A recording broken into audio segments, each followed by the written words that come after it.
possibilities. Vibe in Action K Initiative presents the future moment that we are currently passing through.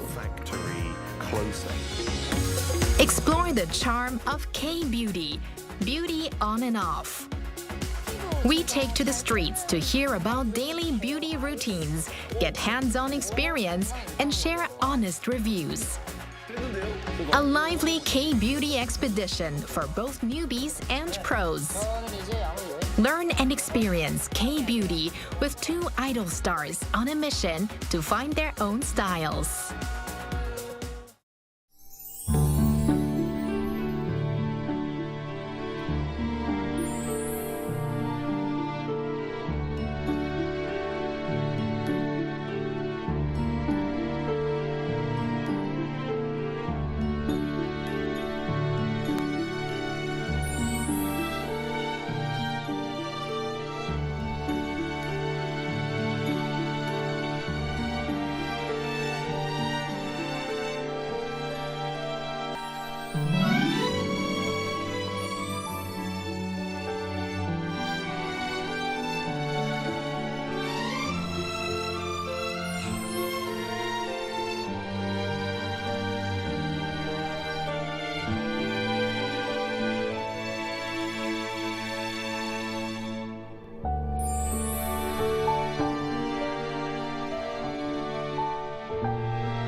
Hello and welcome to our morning edition of Arirang News. We begin with these stories making the headlines at this hour. U.S. President Donald Trump says IAEA inspectors will be allowed in Iran at the appropriate time, rejecting Tehran's claims that it had not agreed to inspections. Meanwhile, U.S. Secretary of State Marco Rubio warned that no country is allowed to impose tolls on the Strait of Hormuz as he began a tour of Gulf nations. Stocks fell on Wall Street as a sell-off in semiconductor shares dragged the major indexes to their lowest levels in more than a week. This comes amid mounting concerns over debt-funded spending on artificial intelligence and the prospect of a more hawkish U.S. Federal Reserve. South Korea's Prime Minister Kim Min-seok, who's on a 3-day visit to China, called on Beijing to play a constructive role in helping create conditions for inter-Korean talks and dialogue between North Korea and China, as he held talks with Chinese Premier Li Qiang. The United States says Iran will allow international nuclear inspectors back into the country. This comes after Iran denied that it had agreed to IAEA inspections. Our An Sung-jin starts us off. U.S. President Donald Trump has reaffirmed that inspectors from the International Atomic Energy Agency would be allowed to inspect Iran's nuclear facilities at what he called an appropriate time. Speaking to reporters after landing in Pennsylvania on Tuesday local time, Trump said Iran was wrong to claim there were no plans for IAEA inspections, dismissing Tehran's denial that it had agreed to inspections. They know they're wrong. They told us inside, and we have it down 100% inspections. And if they were right, I'd cancel the meetings right now. The issue of IAEA inspections could threaten ongoing working-level negotiations between Washington and Tehran. Trump's claims came after U.S. Vice President J.D. Vance said earlier this week that Iran had agreed to invite IAEA inspectors back and that inspection activities could begin later this week. However, Iran maintains that it has not accepted any new nuclear obligations. The Iranian Foreign Ministry spokesperson denied reports that Tehran had agreed to inspections of nuclear sites previously targeted by U.S. airstrikes, saying any decision on resuming inspections would depend on the outcome of future ceasefire negotiations. On the same day, U.S. Secretary of State Marco Rubio said that Iran would not be able to charge tolls in the Strait of Hormuz as part of any final agreement with the U.S. No country is allowed to charge tolls or fees on an international waterway. That's existing international law. Rubio is in the United Arab Emirates to meet with officials from the Gulf Cooperation Council and visit countries in the region, including Kuwait and Bahrain. This comes as Iran and Oman released a joint statement which stated that the two countries were reviewing charges for navigation and shipping services in the Strait of Hormuz after the end of the 60-day ceasefire MOU period. These fees could increase costs for Gulf states along the Persian Gulf that depend on the waterway for oil exports. Meanwhile, international oil prices fell on Tuesday to their lowest since February amid signs that crude shipments through the Strait of Hormuz were recovering. Though damage to port infrastructure could delay a full recovery, markets are closely watching how quickly oil flows can return to normal. An Sung-jin, Arirang News.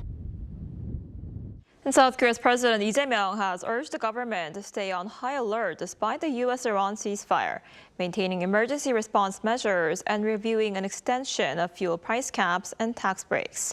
Our Blue House correspondent Song Yoo-jin reports. With the United States and Iran yet to reach a final agreement to end the war, President Lee Jae-myung has once again urged his cabinet to stay on high alert. 끝까지 긴장의 끈을 놓지 말고 비상체제를 유지하고 민생 경제 회복에 박차를 가해 주시기 바랍니다.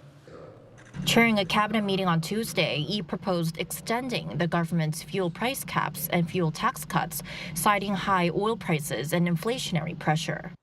Korea introduced price ceilings on petroleum products in March for the first time in 3 decades. Fuel tax cuts remain in place through July, with the tax cut set at 15% for gasoline and 25% for diesel. 반도체나 이런 데 초과 세수들이 좀 예상이 되고 그러면 유류세를 좀 낮춰도 재정 부담은 그렇게 크지는 않고 그러면 좀 더 과감하게 석유 최고 가격제는 더 유지하고 좀 최고 가격도 좀 낮춰가야 될 거 아니에요?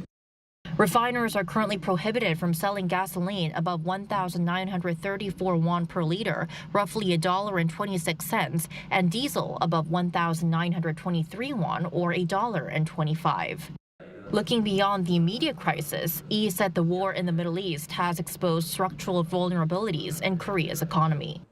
에너지와 원자재 공급망의 전략적인 다변화 그리고 재생에너지 중심의 에너지 믹스 탈플라스틱 순환경제로의 이행을 서둘러야겠습니다.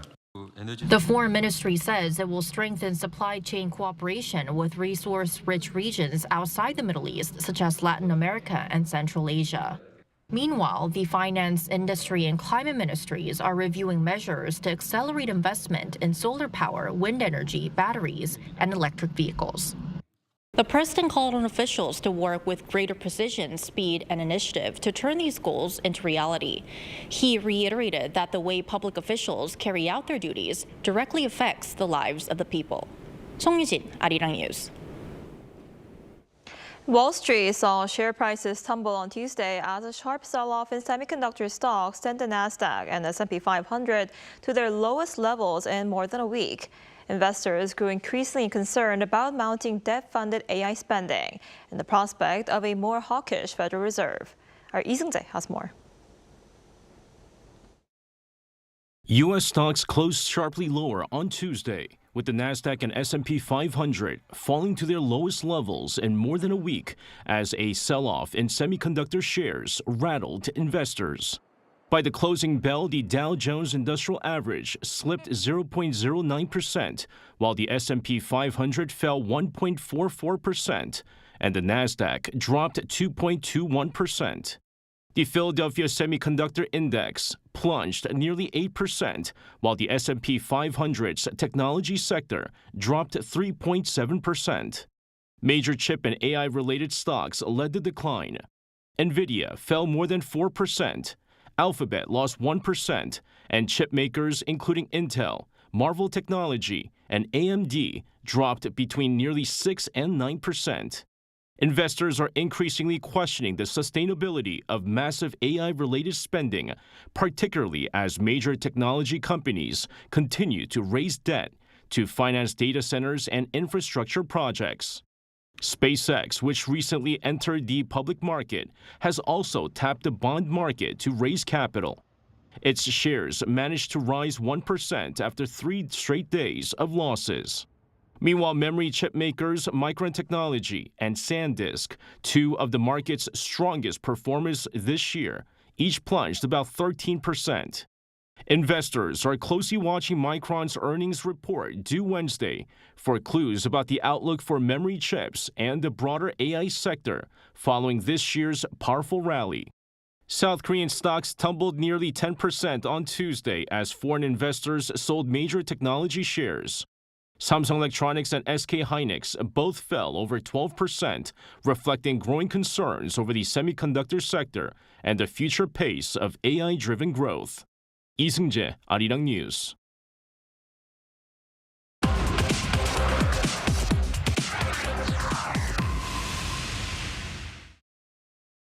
Here in Korea, labor and management began a fierce tug-of-war over next year's minimum wage on Tuesday, with labor representatives seeking an increase of more than 16% and management representatives pushing for a wage freeze. For more on this, we're joined today by Dr. Kim Jun-mo, professor at the Department of Public Administration at Congo University. Professor Kim, thanks for coming on today. My pleasure.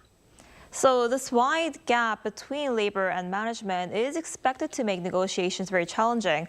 How do you view the demand from both sides, and what impact could the final decision have on employment and the overall Korean economy?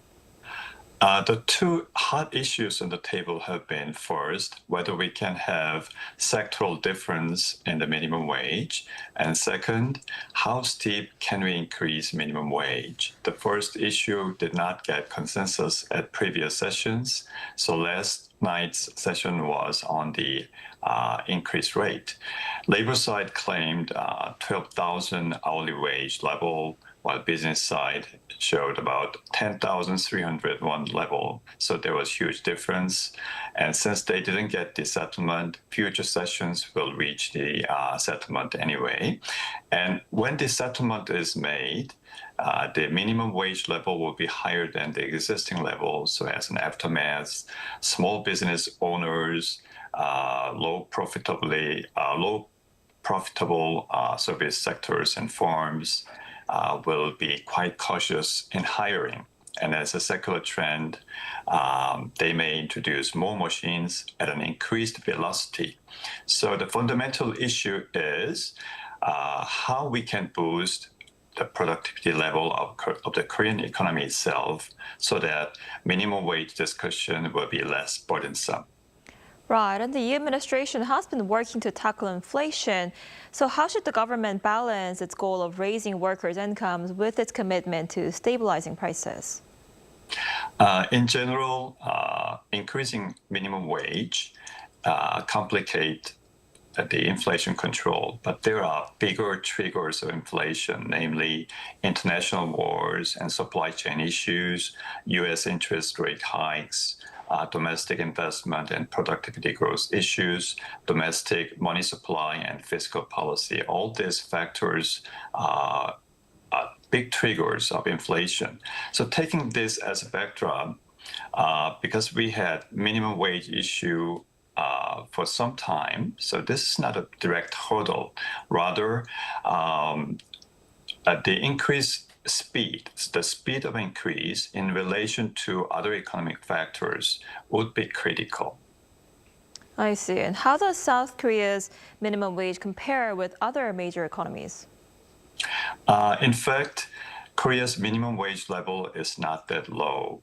economists use a ratio of minimum wage to median wage and taking about 60% as upper limit guideline.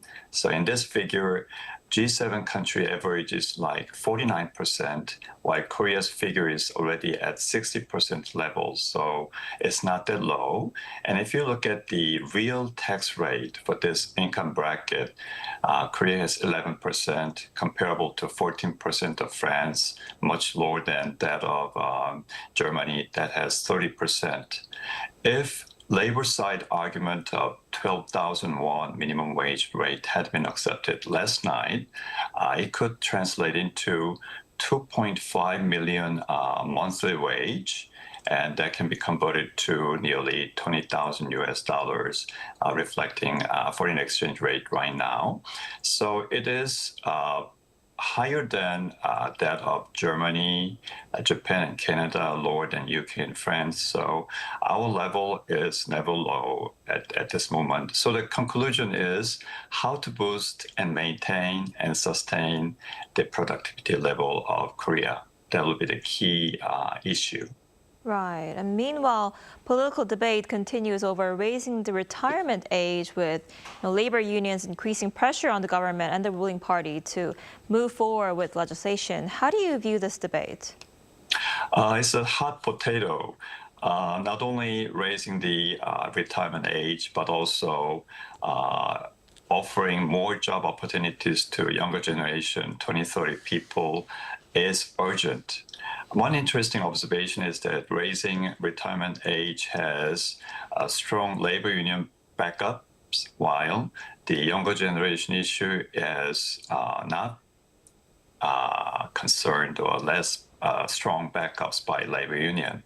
But from government's point of view, it's critical to have fine balance between the two against the tides of technological change, because in the labor market, we have new phenomenon such as platform workers who are not well protected. We have very short-term employment practices, and the technology itself is becoming obsolete. For example, coding capability was believed to guarantee one's lifetime job opportunities until a few years ago, but it is no longer the truth. So it's a quite interesting observation to see how government can handle this issue and making a fine balance between the two. Right. We'll have to see how that goes. All right, Professor Kim, thank you so much for coming on today. We appreciate it. Thank you so much.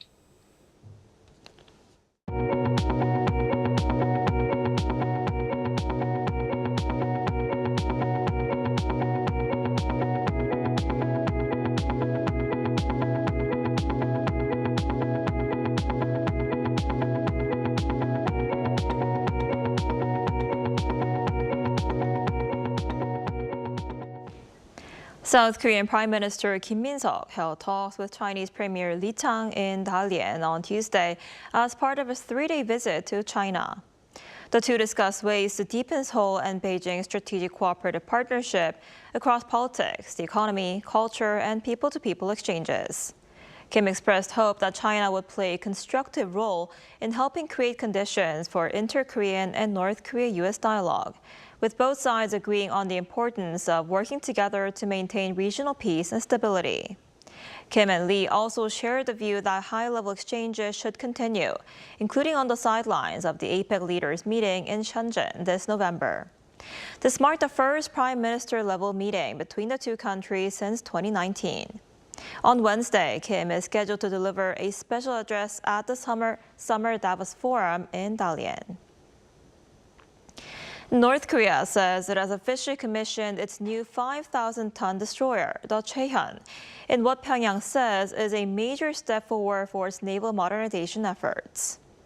According to the Korean Central News Agency on Wednesday, North Korean leader Kim Jong-un attended the commissioning ceremony at Nampo Port the day before. Kim praised the vessel's performance, saying it demonstrated advanced and integrated combat capabilities, and claimed the North Korean Navy is being transformed from what was once considered the military's weakest branch into a much more powerful force. He also stressed that the expansion of naval power is a key part of North Korea's broader efforts to strengthen its nuclear deterrent and military readiness.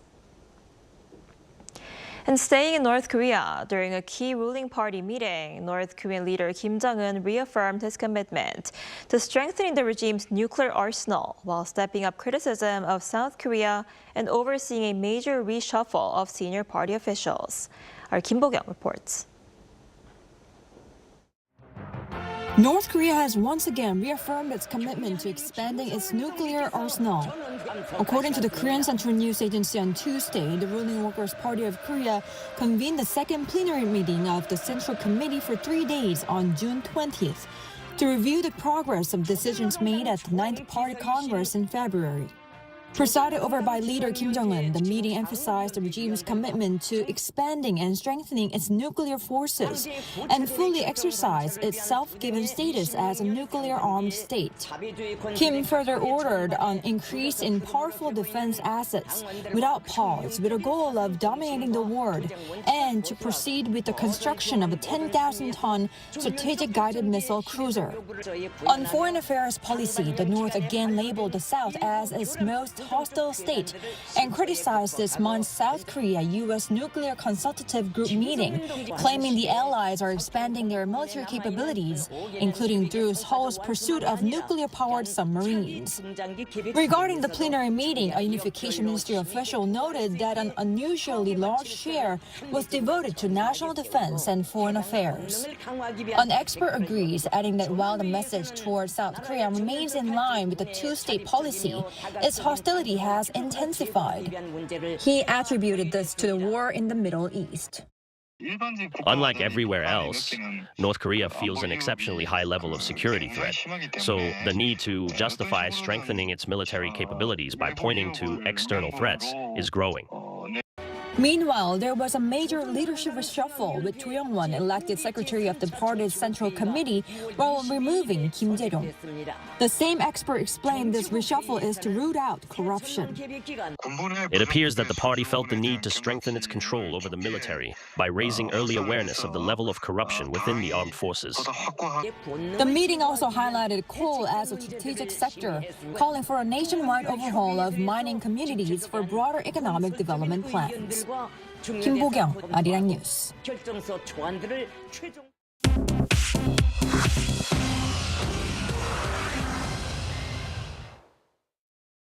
Good morning, I'm Choe Hyon, and this is The World Now.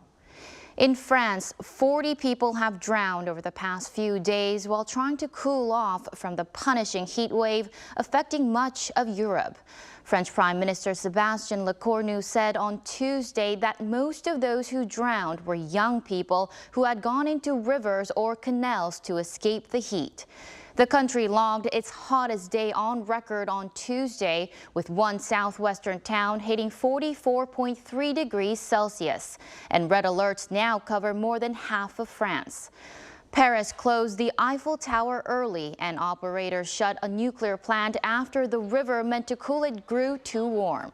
Authorities in Italy raised their top warning across 15 cities, and forecasters in Britain expected a possible June high. The United States has supplied doses of an experimental antibody drug for clinical trials against the worsening Ebola outbreak in the Democratic Republic of Congo. This comes as a reversal from its earlier stance of reserving the treatment for Americans only. The drug, made by San Diego-based MAP Biopharmaceutical, will be tested both on its own and alongside a Gilead antiviral widely used during the pandemic. There are no approved vaccines or treatments for the Bundibugyo strain, which has infected more than 1,000 people and killed over 250. Trials are due to begin within weeks. Through running them in a conflict zone with frequent attacks on health workers will be difficult. In Nigeria, gunmen killed at least 20 people in a farming community in central Nigeria's Plateau state in the latest burst of violence to hit a region scarred by years of communal bloodshed. Police said Monday the assailants stormed a settlement in the Bacchus area on Sunday before police traded fire with them and drove them off. 18 victims were killed during the attack and 2 others died later in the hospital. The state's police chief has sent extra tactical units to the area. No group has claimed responsibility for the attack. The U.S. Department of Justice announced charges against 455 people on Tuesday over healthcare fraud worth more than $6.5 billion. Reaching across 41 states and naming 90 medical professionals, the DOJ described it as the biggest joint federal and state crackdown in U.S. history. Among those charged was a Los Angeles hospice owner accused of signing up people who were not dying and billing Medicare for patients who were already dead, claiming nearly $28 million. Investigators recovered more than $127 million in cash, high-end cars, and jewelry. The DOJ also struck new data-sharing deals that let prosecutors tap machine learning systems to flag suspicious billing sooner.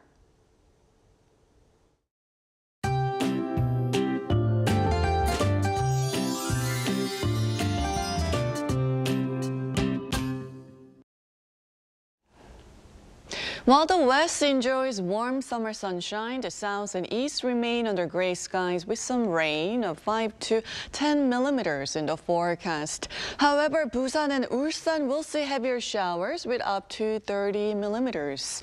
But central regions will be under sunnier skies with strong UV rays this afternoon. It's not going to be as sunny as yesterday, but you'll still need some protection. The capital area looks like it's going to be the hottest place at a high of 30 degrees Celsius here in the capital, but the East Coast will be much breezier, getting up to 23 degrees in Daegu, Gyeongju, and Busan. Conditions will become more active tomorrow with strong afternoon showers and thunderstorms in many regions.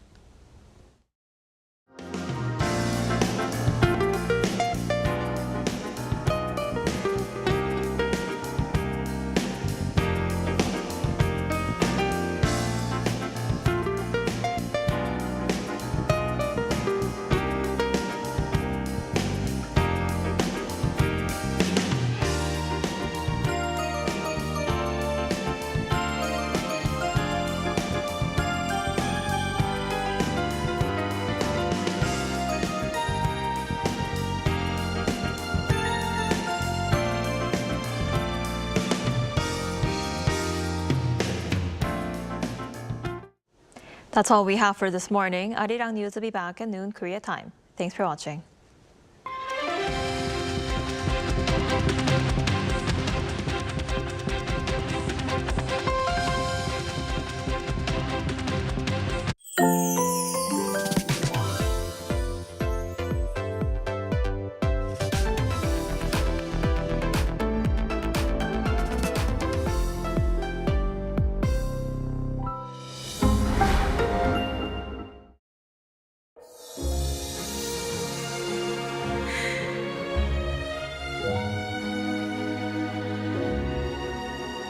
It is not extravagant. It isn't even symmetrical. And yet, why does it remind us of the moon? This is the white porcelain we now know so well, the moon jar.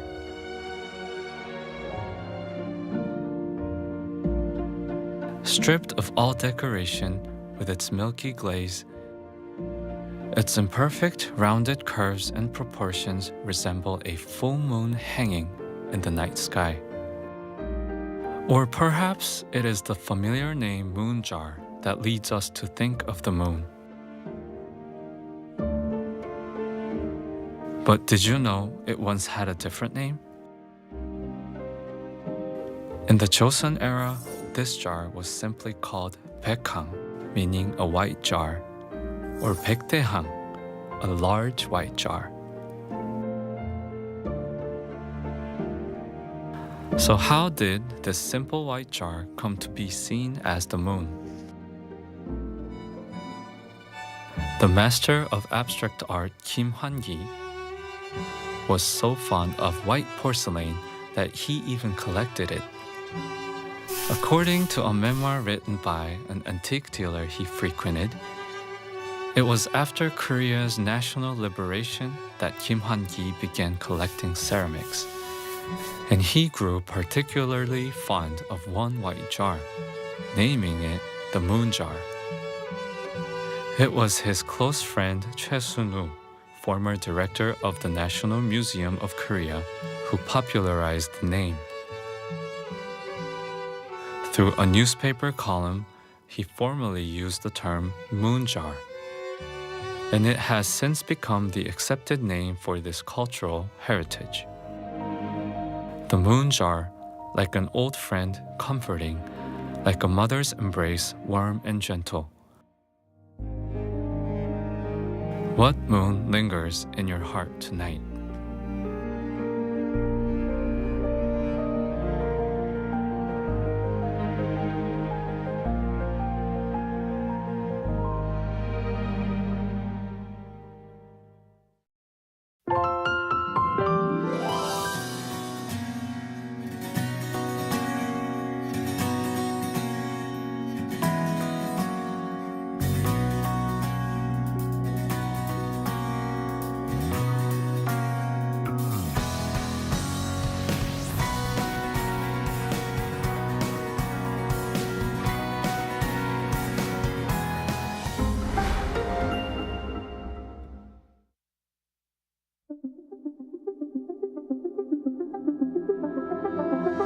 저만 바다 끝에 뭐가 있을까?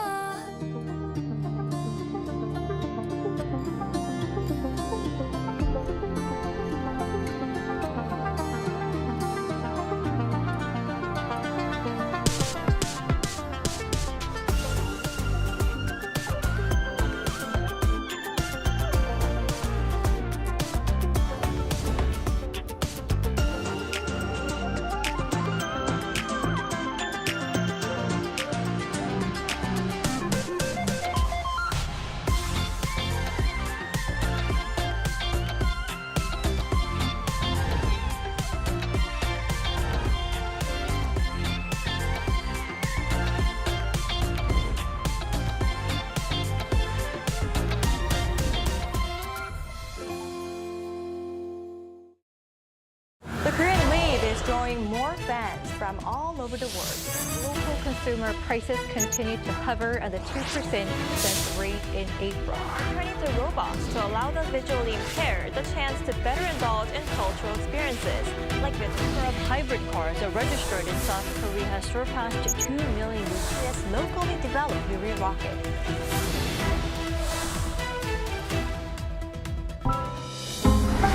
Arirang.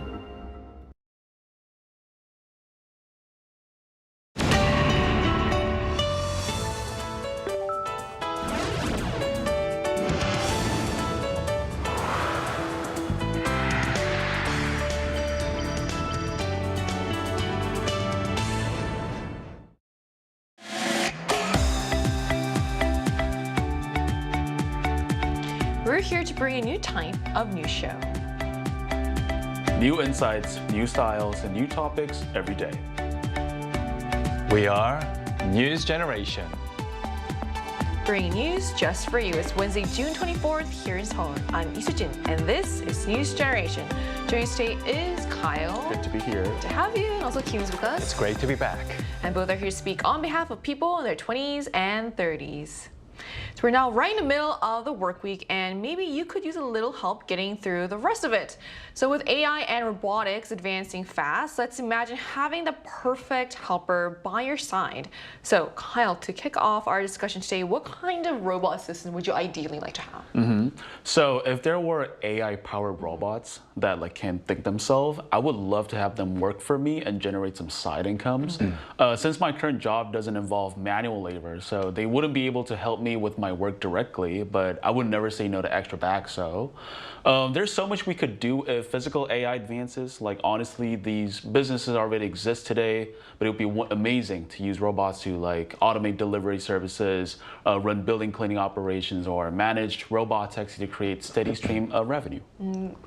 Getting the extra cash without actually you having to do the work sounds quite nice, actually. So what about you, Kyun? For me, a household helper robot would come in super handy, as I'm a person who puts a lot of importance in household chores. So if a robot assistant can kind of reduce the time and effort that I need to put in and do a lot of repetitive household chores, I would definitely be willing to pay a decent amount of money to purchase one. To be honest, I don't mind doing housework when I do have the time, but when I don't have the time, when I'm busy and looking at my house, like just a lot of stuff to do piling up, it gives me a lot of stress. So I think a robot would come in very handy. But I did actually watch a few videos of these humanoid robots doing household chores. It looked pretty cool and impressive, but at the same time, like their movements seem a little, there's a lot of room for improvement, definitely. And in terms of speed as well, like looking at it, like in Koreans, you would say 답답하다. You become very frustrated. I'll rather do it myself. But then definitely they're making great advancements. I'm pretty sure they'll work more on like the speed of these humanoid robots working at home. But yeah, obviously we're heading into an era where these physical AIs they're going to come really connected to our daily lives, and I'll be looking forward to one of these cool, fast humanoid robots, cleaners at home soon. It's quite interesting how Kyle said he wants them to do side hustles for him. For you, it's cleaning, so you can still we're very different. So it's not that people necessarily hate doing chores, having them pile up when life gets busy, that becomes stressful. So it sounds like convenience rather than companionship is where robots could possibly make the biggest impact first. So we're going to talk more about this, but first, let's take a look at the screen.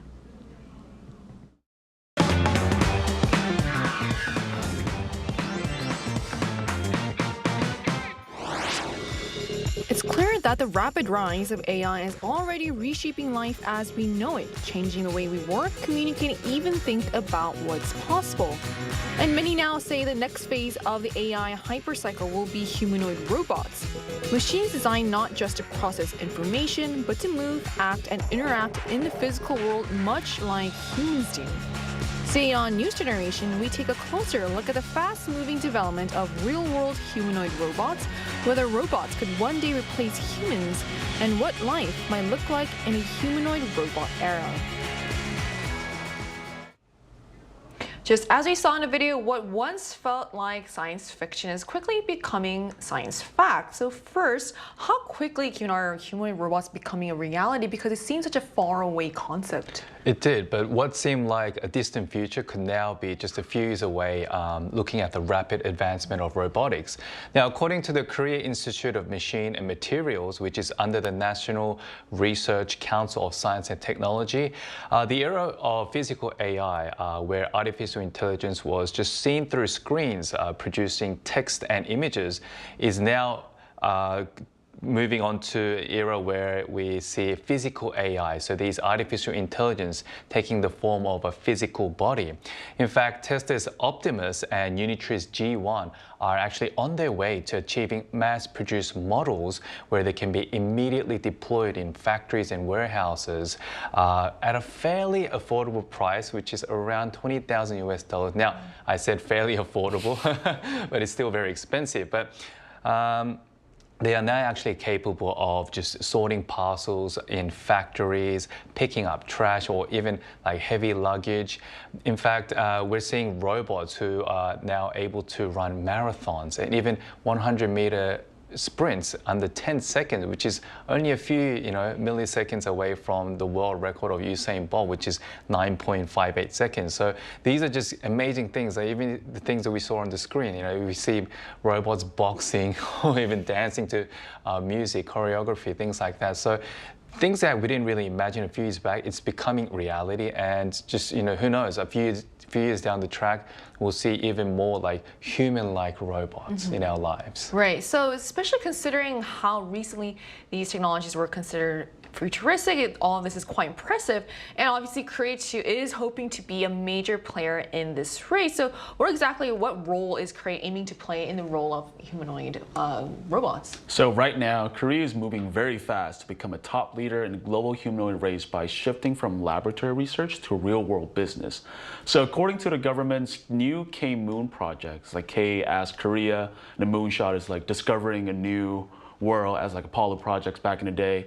So Korea is investing over 50 billion Korean won to build a highly advanced Korean AI humanoid platform. To achieve this, Korea Institute of Science and Technology is leading the country's biggest robotic project, bringing together industry giants like LG Electronics, top universities like Seoul National University, and major hospitals.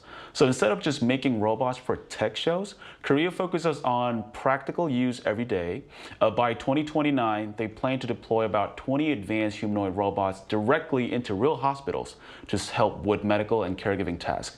By combining smart AI with safe battery technology, Korea aims to lead the future of automated services. So it is fascinating to see countries and companies racing to bring these robots to life. But perhaps a bigger question is not whether they can, but whether they should. So we're going to talk about whether robots could ever replace humans and whether you would want them to. So let's see where our panelists stand on some possible roles robots could play in our future with our OX paddles. So the first one is, will robots handle dangerous tasks like combat, disaster, and rescue? So Kyun, do you want to talk about this first? With this one. If we consider drones as robots, then they have already entered the battlefields in war zones, capable of destroying not only buildings, but humans alike. Although they were not made for this specific purpose from the very beginning, humans are actually utilizing this kind of technology into war zones, which is, I guess, not the right way to go, but we're seeing examples of drones being used in combats. But in terms of disaster rescue, I would like to see more robots in the front lines, rescuing people in dangerous disaster zones. Because, like the traditional rescuers like firefighters, they're always risking their own lives in order to save other people's lives. So if we can kind of replace that with robots, I think we're heading in the right way in terms of using robotics in our daily lives. Right, so hopefully this won't be a controversial comment to make, but better robot life lost than human life, right? So what are your thoughts on this? So as I would say to this question, also, as Kyu mentioned, so we are already witnessing a battlefield where humans do not engage in direct combat. A prime example is the continuous chain of wars that broke out since after a post-pandemic era. So where we have seen drones being actively and heavily utilized right now. So the countries involved in these conflicts have collected a massive amount of data on how drones, and by extension, robots, are used in combats. So whether we like it or not, in the near future, it will become a common sight on the battlefield to see these robots executing attacks in dangerous environments and also rescuing people from harm's way. Especially since there are so many wars going on right now, it'll be interesting to see what role robots play in the future and how it changes warfare. And for our second question, so in the movie, the 2013 movie Her, starring Joaquin Phoenix, where a man falls in love with an AI, could robots one day become our pets, companions, or even lovers? So Kyun, what are your thoughts on this? No, not quite yet. I mean, I do see the possibility with pet robots and companions, but there is still a lot of limitations. Although we can become attached and grow a sense of kind of affection towards, AI, but I don't think it can ever fully replace real humans nor animals' uniqueness and the emotions that comes with, humans and animals. Now, if we compare it to wearing, let's say, perhaps wearing knockoffs or like replicas of luxury brands, although we may seem very, well off on the outside, on the surface, deep inside, the more knockoffs you wear on a daily basis, you'll grow a sense of emptiness inside because you'll realize, oh, I can never really afford these expensive luxury brands. But then people might perceive you as someone who's like really wealthy, but you're the only one who knows deep inside, oh, this is all fake. So I think if we can kind of use this as an example, yeah, that kind of explains my answer. Fair enough. So what are your thoughts on this? I guess I see more possibilities on this question. So I think we are already witnessing people turning to AI to open up and share their deepest emotions right now. So as time goes on, the intensity and the frequency of human-to-human interaction are steadily decreasing. So in the future, maybe like not our generation, but like, I don't know, the past, I don't know, like the current generation, maybe Gen Alpha or even younger, people who have grown completely used to this environment. And then like emotional distance might heavily rely on AI, like more than us, so which can be perfectly tailored just for them to soothe their loneliness. So right now, the interactions with AI are limited to text and voice, so it's still a bit uncanny. But however, once technology advances enough to stimulate or fulfill other human senses, then people might fall even deeper into it. I mean, that is true. People do, talk about their deepest secrets and consult AI. So it will be interesting to see how that develops. And there's even also like AI-generated idols. Oh, and yeah. there's a huge fan base in that as well. And there are also like AI-generated girlfriends and boyfriends. Yes. You can actually create your own kind of boyfriend and girlfriend. Tailored to your needs and that your could be quite wants. addicting. So our last question is, like in the 2024 South Korean film Wonderland, where people reconnect with deceased loved ones through AI, could robots replace loved ones that we've lost? So Kyun, what are your thoughts on this? Yeah, to a certain point, yes. If it's that fond memory of a loved one that if it's something that you want to cherish, that you can't let go or kind of move on from, I think using AI, it can act as a representation.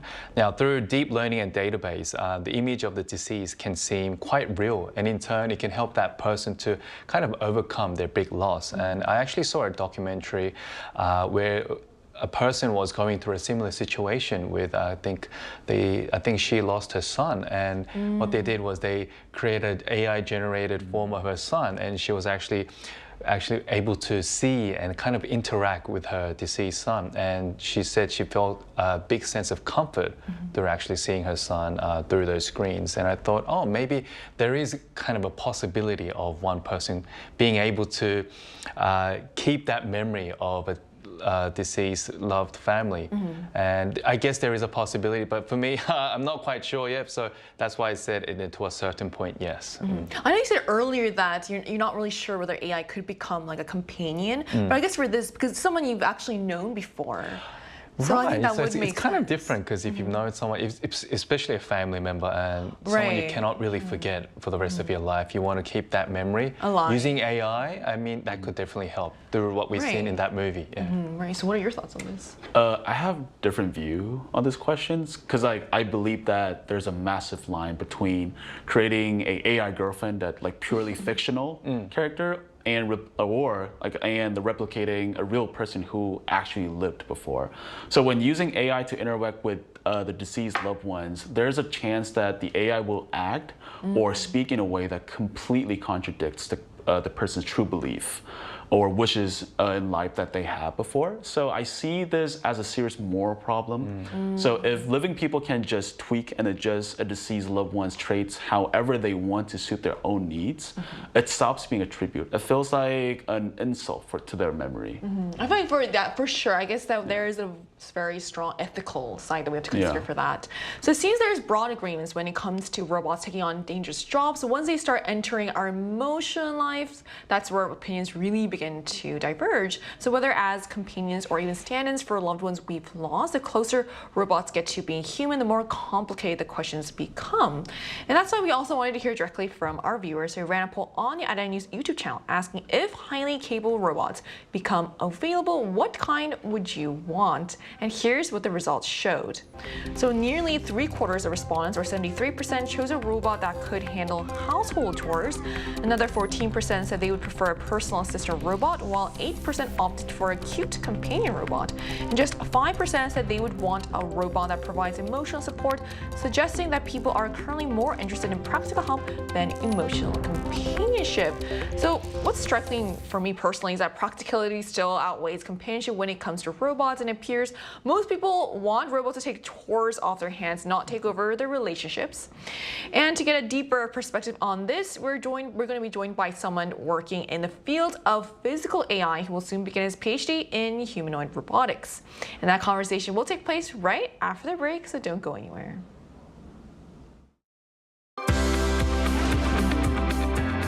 NewsGen wants to hear from you. Go to YouTube and search out channel Arirang News. Click Posts and cast your vote in the poll. Make a new type of news with us. We're joined now by Chung Bin, an AI master student at Yonsei University, LG AI research intern, and incoming PhD student in human robotics at UPenn. So hello, thank you so much for connecting with us today. Hi, nice to meet you. Nice to meet you too. So Chung Bin, how quickly are humanoid robots advancing across industries such as healthcare or manufacturing? So the main difference between humanoids and industrial robotic arms is that humanoids have the potential to become generalist. And by generalist, I mean a robot that can do any task that a human can do. And actually, this is the reason why humanoids were so hard to use in the industry. But with the advancement of physical AI, these problems are being solved. And I think definitely these humanoids use in the industry is becoming faster and faster. And I think they will become more accelerated. And I'm not sure about healthcare because they require very high precision tasks and someone to take responsibility. But for industries like manufacturing, humanoids can be actually utilized without changing the workplace that humans were working. And actually, this is a huge advantage because companies don't have to build factories tailored for certain manufacturing robots from scratch. And so, and moreover, physical AI gives humanoids the ability to make long-term plans or make important decisions and in a safe way. And so the field is definitely accelerating, and I think it has huge potential. Great. Thank you for the insight. And do you see a future where every home has a robot? And if so, what role would they play? Yes, maybe I am a bit biased because I actually do research in humanoids, and I definitely think that they will come into our households. And like I said, the biggest potential of these humanoids is that they have the potential to become generalists. And so by generalist, anything that a human can do. So I think they will be able to do what any other human will do in a household in the future. Chung-bin, I know you're a big advocate of humanoids in the robotics field. Now, could humanoid robots ever replace humans emotionally, just going beyond physical? But this is actually a question related to more AI rather than humanoids.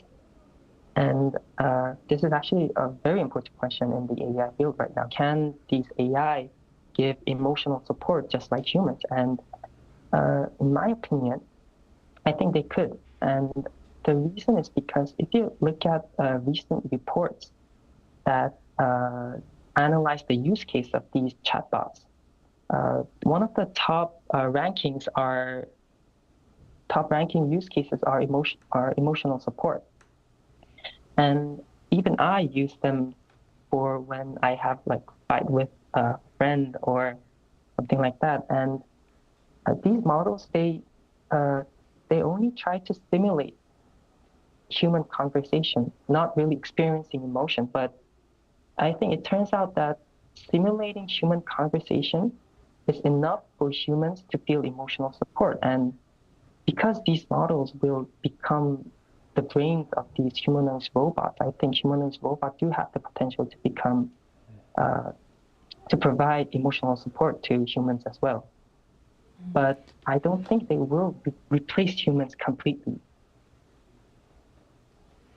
I think you did bring up a great point because I've also used obviously generative AI to get advice on stuff, and it does build trust, which is kind of crazy to think about because it's an AI. So it is really interesting to think about. So thank you so much for sharing your insights with us on this. Yeah, thank you for the interview. Thank you. Thank you. Bye. So we just spoke with someone currently working in the field of physical AI who gave us an insider's look at how rapidly humanoid robots are advancing. But beyond the technology itself, perhaps a bigger question is how these machines will shape our lives and also our behavior. So how might humanoid robots change the way we live and interact with our people, Kyun? Recently, the Norwegian University Science and Technology conducted an experiment of humanoids and humans actually playing a game of trash basketball while actually the researchers observed their interactions. And now the study reportedly found that people felt a sense of satisfaction when the robots actually behaved within their level of understanding and expectations. So clearly showing that robots have the potential of becoming humans' companions one day in the future. And furthermore, some clothing companies have already jumped on the bandwagon and started producing various outfits for humanoid robots, not just clothes that make them, look like machines, but actually garments that actually suit made to make them appear more like people based on their roles and their environments. So it seems that as robots become more human-like, we may also start expecting them to act more like us. And while that could bring comfort and convenience, it may also come with risks. So what unintended consequences could humanoid companions bring, Kyle? So the biggest risk is the weakening of real human connection. Definitely, human relationships are meant to be messy, requiring patience and effort. But however, an AI companion is perfectly tailored to users' every whim, never disagreeing with you. So over time, people might become so used to this frictionless interactions with AI that they find real human contact too exhausting. And another major issue is that when an AI-powered robot causes a safety accident, the legal liability remains highly ambiguous. So it becomes incredibly difficult to determine whether the blame lies with the software developer, the hardware manufacturer, or the user. So there's still lots to think about when it comes to this. So humanoid robots may soon fold our laundry, keep us company, and perhaps even challenge our ideas about love and loss. But the closer they come to imitating us, the more important it becomes to remember what they can and also cannot replace. So as machines become more human-like, we'll have to decide where the convenience ends and what makes us human begins. And that brings us to the end of today's episode of News Generation. But News Gen will be back tomorrow at 10:30 in Korea time with more stories and discussions. A big thanks to Kyle. Thanks for having me. And also Kyun. It's always a pleasure. And to our viewers, thank you so much for watching. And if your humanoid roommate ever becomes the favorite child, hopefully it'll be the one doing the chores. We are News Generation.